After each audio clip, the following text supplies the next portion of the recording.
benda yang orang hon-hon. Pelik tu lah tu. Sampai tak senang aku nak bawa lori.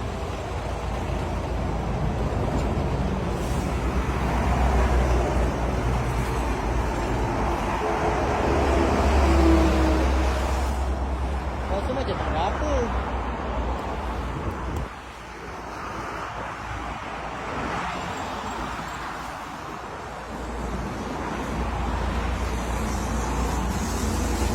Sampai 3-4 biji lori trailer potong hon. Tekan hon. Aku tengok lepas tu dia tunjuk gitu apa benda.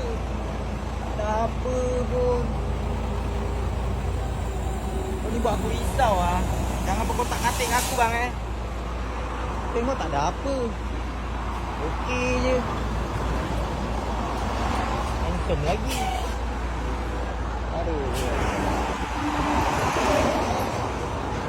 Pernah aku orang hon-hon aku nak berhenti kali ni aku terpaksa berhenti. Kali ni terpaksa berhenti aku tengok apa benda yang tak ngam. Rasa semua okey. Apa pun. Engkau orang betul-betul mempermainkan perasaan aku lah. Itu sebab aku slow sangat. Memang aku slow pun. Memang aku santai. Yelah bawa 60, 70. Kan? Aku ni jenis orang tua biasalah. Aduh.